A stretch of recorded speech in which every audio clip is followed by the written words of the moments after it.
नमस्कार। आज हम बात कर रहे हैं 2003 के इराक हमले की। हाँ, एक ऐसा विषय जिस पर आज भी काफी चर्चा होती है। बिल्कुल। हमारे पास इस पर कुछ अहम जानकारी है अलग अलग स्रोतों से। और आज हम कोशिश करेंगे कि इस हमले की पृष्ठभूमि क्या हुआ था और इसके असर को समझें। तो चलिए शुरू करते हैं। बात शुरू होती है उन आरोपों से जो अमेरिका ने लगाए थे सद्दाम हुसैन के इराक पर। जी। मुख्य तौर पर दो बातें थीं, जैसा कि स्रोत बताते हैं। एक तो ये कि इराक के पास WMDs थे, व्यापक विनाश के हथियार। हाँ, वो हथियार। और दूसरा ये कि सद्दाम का शासन अलकायदा जैसे आतंकी गुटों से जुड़ा हुआ था। और इन्हीं दावों को आधार बनाया गया था उस सैन्य कार्रवाई के लिए। बिल्कुल। और ये दावे जॉर्ज W. बुश प्रशासन ने बहुत जोर शोर से उठाए थे। हाँ। लेकिन दिलचस्प बात यह है, जो सारे स्रोत इशारा करते हैं, कि बाद में जब जांच हुई हमले के बाद तो कुछ मिला नहीं। तो कोई WMDs का भंडार नहीं मिला, कुछ भी नहीं। और इसने पूरी कार्रवाई के औचित्य पर, मतलब क्यों किया गया ये हमला, इस पर बहुत गंभीर सवाल खड़े कर दिए। ये तो है। तो फिर ये हमला हुआ कब और कैसे?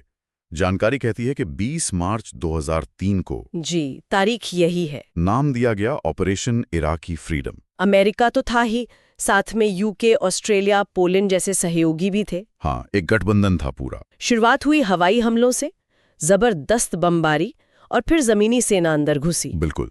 और सैन्य कार्रवाई काफी तेज थी शुरू में।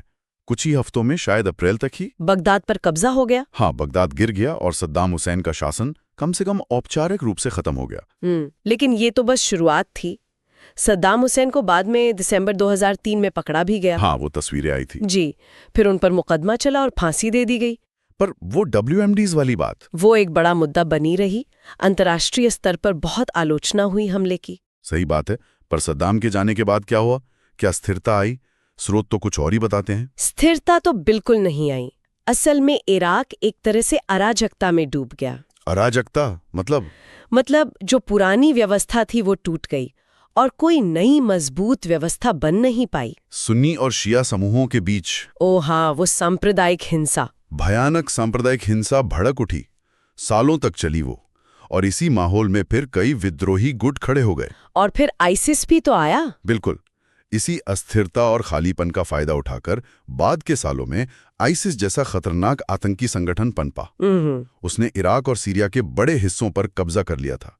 ये शायद उस उथल-पुथल का सबसे भयानक नतीजा था। और अमेरिका, उन्होंने तो कहा था कि 2011 में वो निकल गए। औपचारिक रूप से लड़ाकू मिशन खत्म करने की घोषणा की थी दिसंबर 2011 में, लेकिन आईसिस के आने के बाद उन्हें फिर लौटना पड़ा। मतलब हालात काबू में नहीं आए। बिल्कुल नहीं। ये दिखाता है कि स्थिति कितनी बिगड़ गई थी। हम इसके असर की बात करें तो वो कितना गहरा था मानवीय पहलू पर? बहुत गहरा। मानवीय कीमत बहुत बहुत ज्यादा थी। स्रोत बताते हैं कि लाखों इराकी नागरिक मारे गए। लाखों? हाँ, लड़ाई में, हिंसा में, उसके बाद की अस्थिरता में लाखों घायल हुए, हजारों गठबंधन सैनिक भी मारे गए। और विस्थापन? लाखों लोग बेघर हुए, उन्हें अपना घर-बार छोड़ना पड़ा। एक बहुत बड़ी मानवीय त्रासदी थी ये। और राजनीतिक तौर पर पूरे क्षेत्र पर क्या असर हुआ? राजनीतिक रूप से भी इसने पूरे मध्य पूर्व को एक तरह से कहें तो हिलाकर रख दिया। कैसे? इसने क्षेत्र में शक्ति संतुलन बिगाड़ दिया।